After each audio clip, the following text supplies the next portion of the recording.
I put this election on issue. I just a couple of days to the election day, Saturday. And we don't hear so many things. We don't hear about all the contestants. We don't hear them. We don't hear people talk about them. We don't hear some good part. We don't hear some bad part. We don't hear some very bad parts about these people. But there's no time, no day where it pass when the new things then they come out. Or the repetition of waiting they don't do, where it will actually really sink and into your mind for you to make up your mind. We're gonna listen to this, how this man dissect and analyze this, everybody, every contestant for this election when they come up. So at least the top three, how he take explain their wahalas. We're gonna listen to that. Maybe it will help kind of for you to make up your mind in this voting date where they come, this Saturday where they come. So, but again, please vote wisely. Don't be bought by 5,000 naira and a bag of rice. Bag of rice will finish. 5,000 go finish. 10,000, even 20,000 when they will give you go finish. Just vote right. Please listen to this man very well. I want you guys to really pay attention. Thank you. And please share, like, and subscribe to our channel. We will continue to bring you guys, as it happens, they bring Antona. I'm not saying I will say no, but we'll bring things to you guys that you guys will be happy with. And we'll bring it internationally too. And thank you. I'm gonna subscribe, like, and share. And make your comments to how you feel. Thank you. God bless you. This is in-depth analysis. Don't be carried away by the razzmatazz of the political parties and their spokespersons. Nor be intimidated by the violence of the various political supporters. Stand with your candidate even if you are standing alone. And don't make unnecessary enemies for yourselves. Because there will always be life after 2023. Don't say I didn't tell you. Don't let Nigerian politics happen to you, because nobody is as inconsistent as the average Nigerian politicians. Remember, people died in Osun years ago supporting Aregbesola against Oyinlola.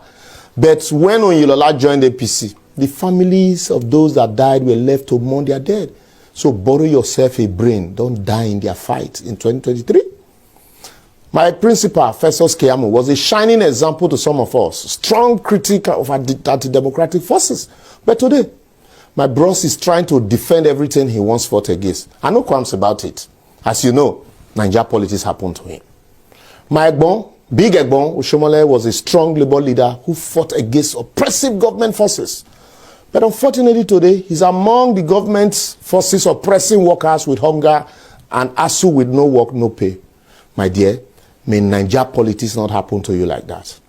Remember, Godswill Akpabio was in PDP for 19 years, asking party leaders to come take 1 million naira for Mr. Biggs, their common governor. But when he moved to APC in 2018, he suddenly informed us that PDP destroyed the country. You see, once Nigeria politics happen to you, you lose your senses.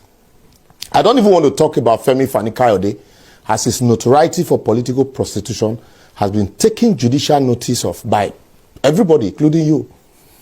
Nigeria politics didn't happen to him. In fact, nothing happened to Nigeria politics. Tinubu joined AD, became a governor, abandoned them and formed AC, metamorphosed into ACN, and subsequently formed an alliance with strange bedfellows to form APC. Went around the country selling Buhari as a warlord and messiah that will solve the structural, economic, and security deformity of Nigeria. Today, you and I couldn't even go to the village for Christmas because of insecurity. And yeah, recently they can kidnap some people from train also.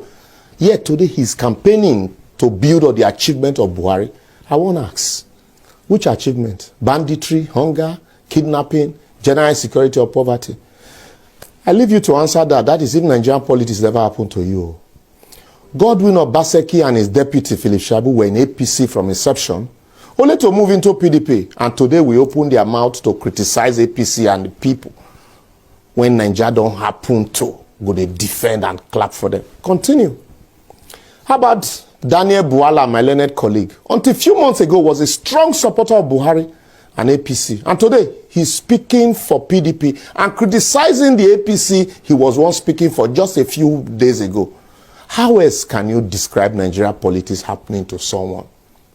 Dino Melaye was in PDP, moved to APC, campaigned vigorously for Buhari until he jumped from a moving vehicle into PDP, remember? And today, he's unapologetic one of the promoters of PDP candidate Atiku. And you say these are not the principalities, demons, and power. PDP, sorry, of Nigeria politics happening to someone. Anyway, nothing spoiled. This is Nigeria. Atiku was in PDP, moved to ACN, from there back to PDP and to APC, and now PDP. And all the while, rather than fight for restructuring of the country while he was there, he was busy selling and acquiring national assets that haven't worked since then. And today, he's promising you and I to restructure Nigeria and privatize NNPC, maybe to his friends. And you are clapping. You can call it Nigerian brand of politics, but I call it Nigerian politics has happened to you. How about Kenneth Okonkwo, Andy of living in bondage? He once promised us that Buhari was a messiah to lift us out of our bondage when Andy, he was in APC. But today he's in Labour Party making the same promises and owes nobody any apology about his previous promises. And you are praising him because they're Labour Party. I don't blame you. No? Peter Obi was a rock in Abga. He left to join PDP under Goodluck Jonathan and didn't teach Jonathan how to turn Nigeria from consumption to production economy. Now he's in Labour. And like Buhari, he's promising Nigeria Eldorado. And as Nigeria politics is happening to you, you declare for him and insult people when disagree with you. Anyway, last, all man go chop breakfast when I don't clear. As Buhari and APC promised much more than this in 2015. Obasanjo endorsed Yar'Adua in 2007. In 2011, he endorsed Goodluck Jonathan. 2015, he endorsed Buhari. Then in 2019, he endorsed Atiku. And today, 2023, he has endorsed Peter Obi, as his right anyway. Una the fight on herself over the matter. As if all his previous endorsements don't make Nigeria better. I swear, once Nigeria politics happen to you, even the devil will envy your misbehavior. Plenty consistent inconsistencies in our politics, and we close our eyes to them as we shout and call on God daily to come do for us that which has empowered us to do for ourselves.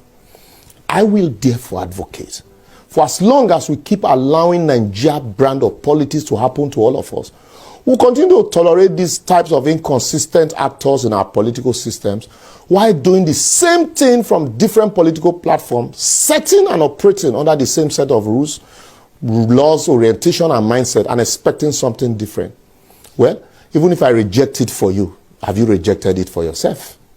According to Chief Afe Babalola, no amount of endorsement, political jumpology, consistent inconsistencies, promises of Eldorado will take Nigeria out of the wood if the structural constitutional deformity of Nigeria is not fixed or changed. And I completely agree with him.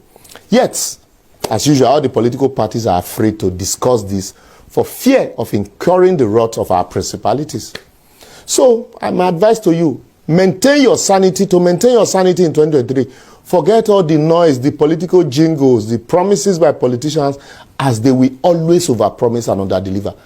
Ask yourself the basic burning question.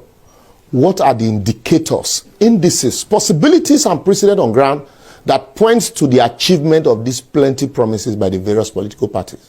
This is against the backdrop of the reality of our 77 trillion debt burden that will be inherited by the next government.